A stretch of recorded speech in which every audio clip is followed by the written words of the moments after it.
challenges, in our opinion, seem to have overwhelmed our security institutions. The governors are supposed to be the state security officers of their state. There is need for us to at least engage the traditional rulers. We need to do something about our porous borders. We have to own it from the unit level to the ward level to the local government to state. Mr. President, the importance of today for us is for us to take action. Those in favor say aye. Those against say nay. The ayes have it.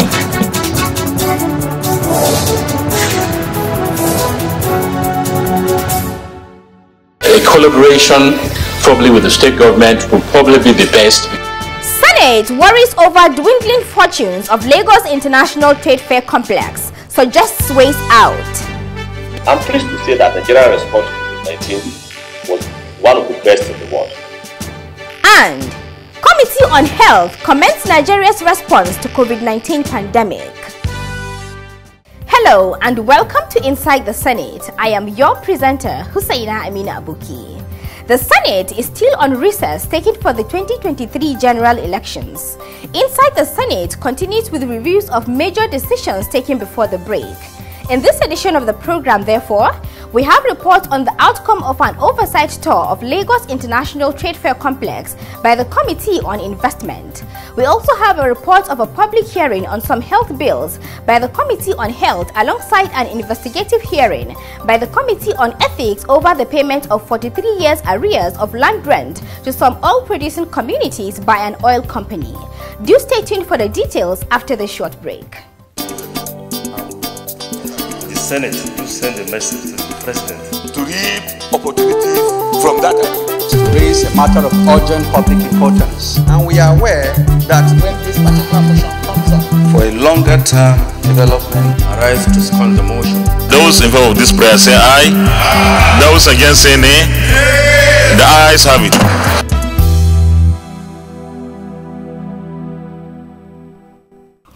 Welcome back. The Senate, before its campaign recess, received the report of its Committee on Trade and Investment on a visit it embarked on to the Lagos International Trade Fair Complex on the 26th of August 2022. Let's take a report on this alongside other matters considered in this first part of the program. Keep watching.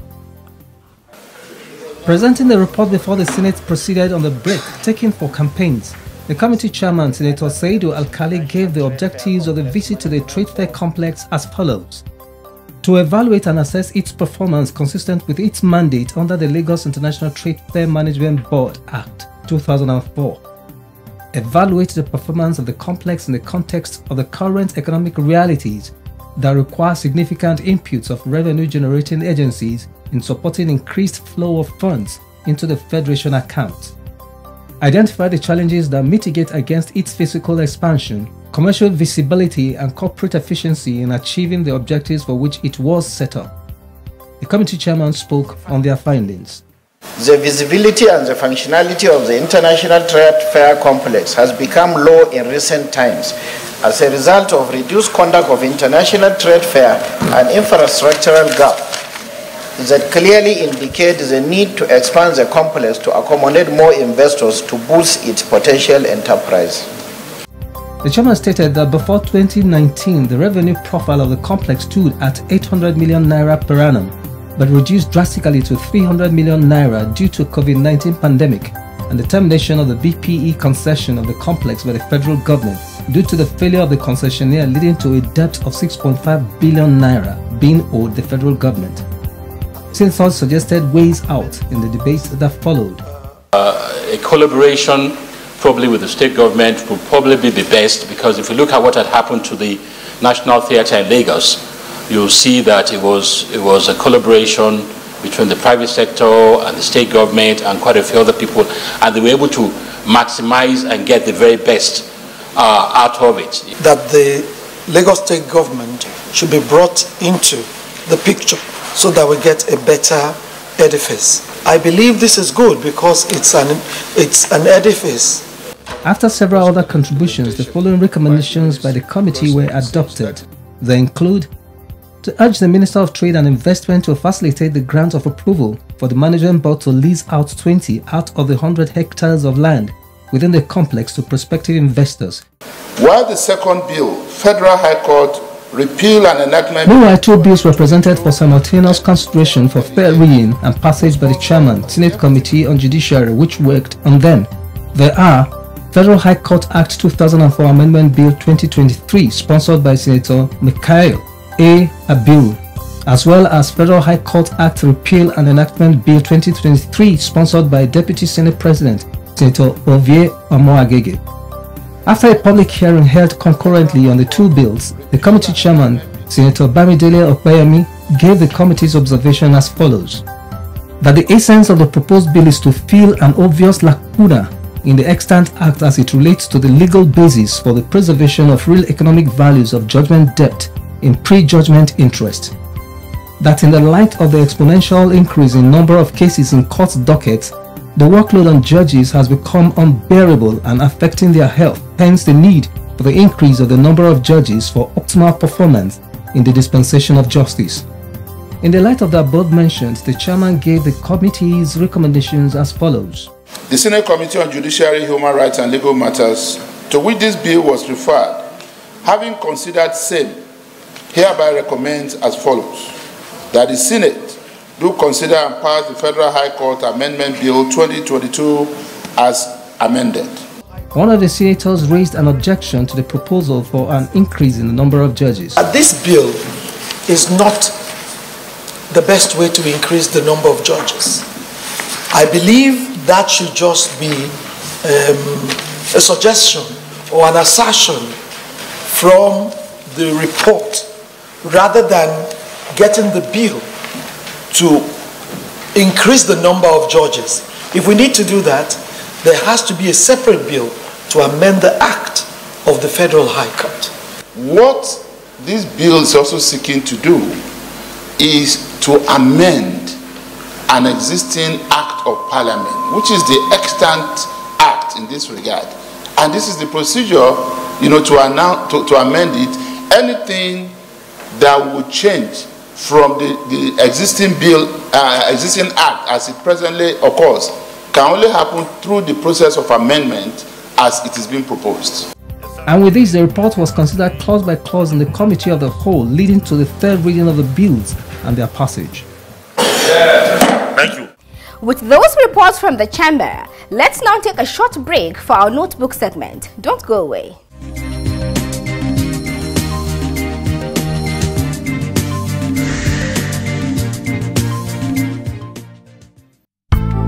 There are different types of committees in the legislature.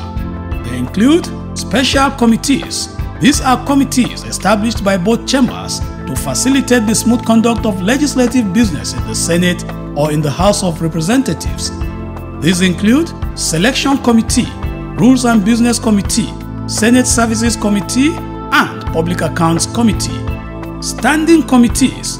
These are established along policy lines to deal with subject matters or specified areas of legislative concern. Among these are committees on agriculture, defense, judiciary, and labor, to name but a few. There are also other committees which, as the name implies, are set up to address specific issues as the need arises.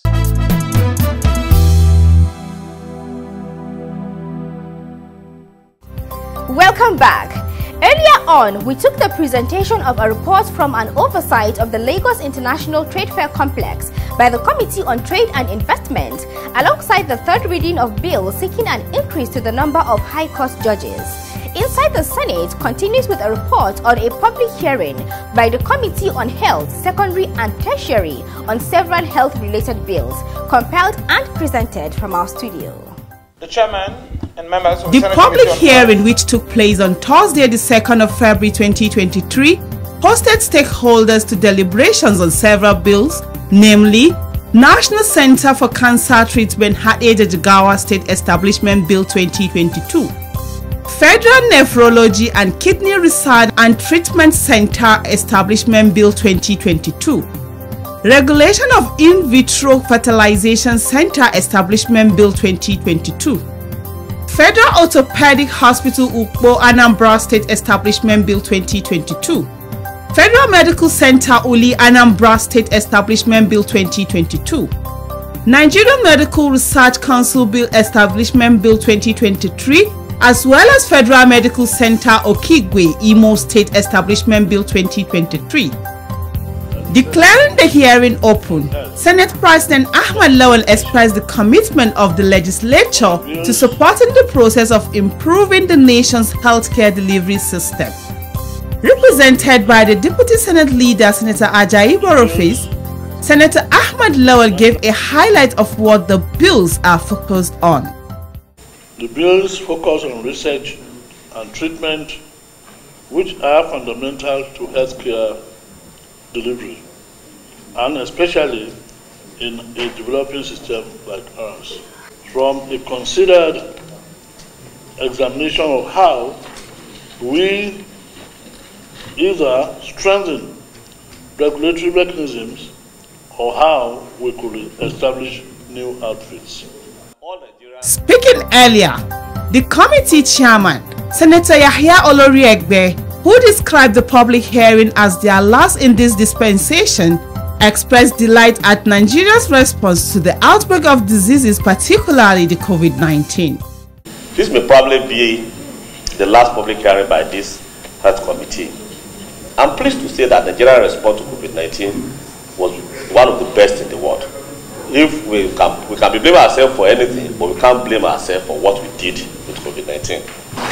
I'm also pleased to say, as legislator, we intervene effectively by ensuring that our health infrastructures improve. As at the time COVID-19 came, we had only 2 or so centers that can do molecular labs in Lagos and the NCDC. We use, by July 2020, using the instrumentality of appropriation, we are able to provide, as I speak to you, in 61 federally owned hospitals we have molecular labs. In 61 federally owned hospitals we have isolation center of at least minimum of 30 beds. Stakeholders thereafter spoke concurrently on some of the bills concerning them. The situation of kidney disease in our zone and other parts of the neighboring Yobe and Borno state have reached an alarming state. So we are here to promote in the effort to promote the health and accelerate socio-economic development of the people of Jigawa State. However, the Nigerian Medical Association opposed the bill seeking the establishment of a national nephrology center. It is the position of Nigerian Medical Association on the bill to provide the national nephrology center. We regrettably reject this bill in its entirety. If there is preponderance of kidney disease in Hadejia, the solution is primary health care. Find out what is causing the problem and nip it in the bud. You do not sit by and wait for people to get to terminal conditions before you offer them treatment. So the treatment solution to this is not that. Let's fix the centers that already the federal teaching hospitals, tertiary health institutions, and strengthen them, and they will do the job for everybody. On his part, the President General of Nkwo Town in Anambra State spoke in favor of the establishment of an orthopedic hospital in the area. He said the high rate of orthopedic incidences in that area calls for the establishment of the hospital. I'm here with my people to support, to show support for that bill establishing the federal orthopedic hospital, because it is very necessary. The amount or the number of incidences of bone breaking in that locality is too much. And they always find it a very difficult means of getting to where they can be treated. So we needed this. After several other submissions, the committee promised to compile a report of its findings for presentation to Senate plenary for more legislative action.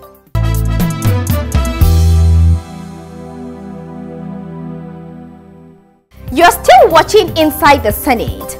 Our last report is from the Senate Committee on Ethics, Privileges and Public Petitions, which was recently confronted with a case of default against an oil company in the payment of land rent to some communities in Nigeria's oil-producing areas. According to the committee chairman, Senator Ayo Akinyelure, the petition is against Chevron Nigeria Limited by one Chief Oronde Danielson on behalf of Makaraba community in Warri's Southwest local government area of Delta State over an alleged default by Chevron Nigeria Limited in the payment of 43 years arrears of land rent of Makaraba oil field. According to him, two other communities involved in the matter are Omadina and Okoitoro.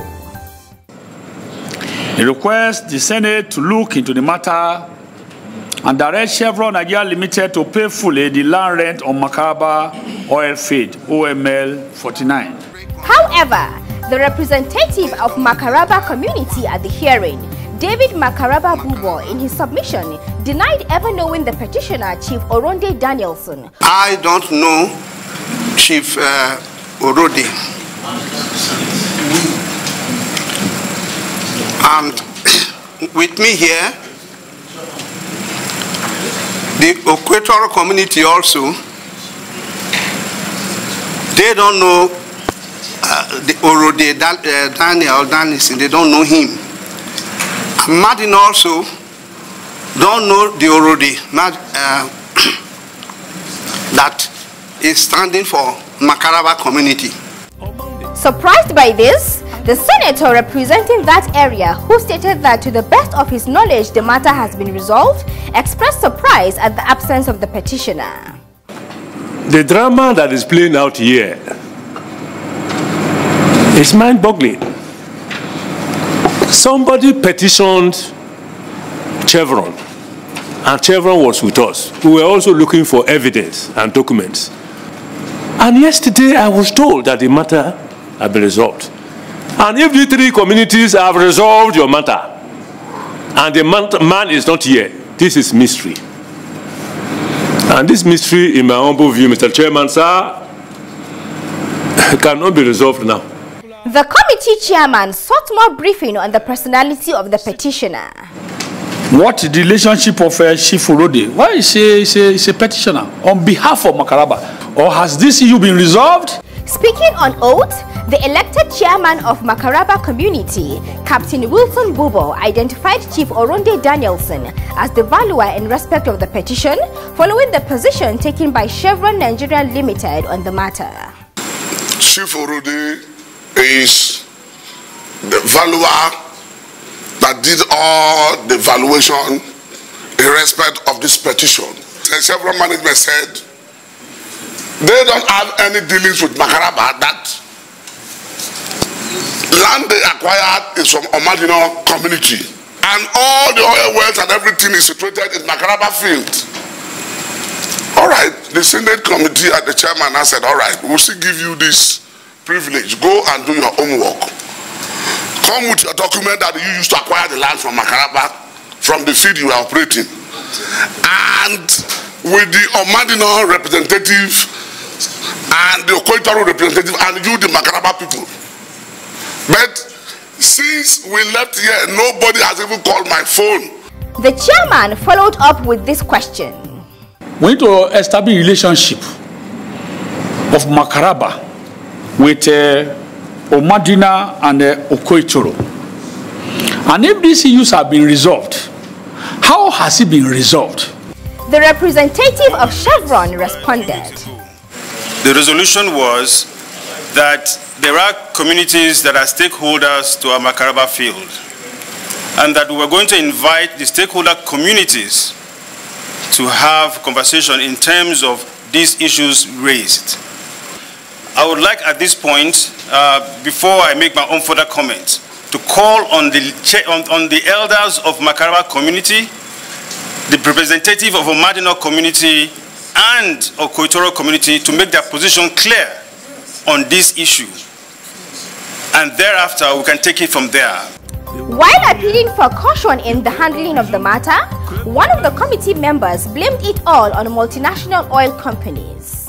They will come here, they create confusion, create problems, and allow communities and allow towns to take up arms against each other because of pecuniary interests and nothing more. We really have to be very, very careful. And those who are behind all this one, the multinationals today, They are busy making their money. They are making their money while you are busy killing yourself, busy fighting one another, busy denying one another. A representative of one of the communities, the Omadina community, responded to this. We are too enlightened to allow Chevron to come and create disunity among us. We have our traditional way of dealing with Chevron in that particular oil field. These three communities, like as we said, we will go home after this Senate sitting and we will see Chevron again and say there are new factors that we want you to look into. Also responding, the representative of the third community, the Okoitoro community, agreed that the matter should be taken back home for more deliberation, even while alleging that they have not been fully taken along in the case before the committee. We cannot be in Senate to discuss any issue that we are not well briefed and we've not taken a brief to our fathers and mothers in the community, and will be in the Senate to have any brief on our head.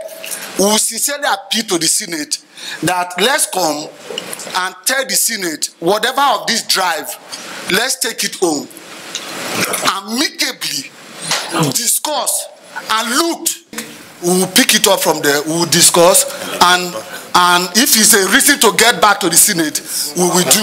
Having listened to the three communities, the committee chairman, Senator Ayo Akinyelure, took a decision to end the meeting.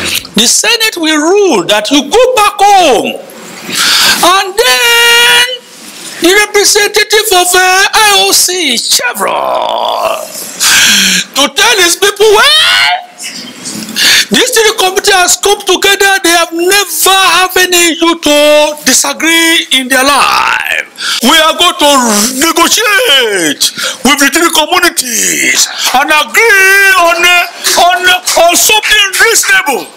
Our profile segment is next. Stand by for our Senator of the Week.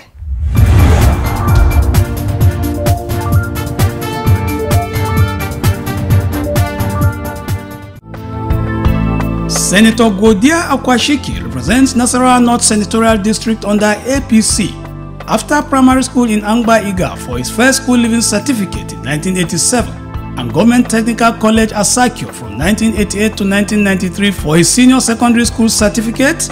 He proceeded to Nasarawa State University for a Bachelor of Science degree in Business Administration in 2010. He joined politics and was elected member Nasarawa State House of Assembly, where he served 2 terms. First from 2011 to 2015, during which he was majority leader, and second from 2015 to 2019, during which he served as deputy speaker. He contested election to the Senate in the 2019 general elections under APC and won to represent Nasarawa North Senatorial District. In the Senate, he is chairman Senate Committee on Labor and Productivity and a member of several other committees.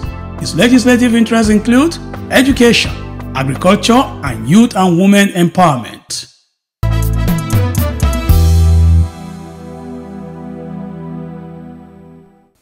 With this, we come to the end of this episode of the program. Join us again next week for another outing of Inside the Senate. Thanks for watching.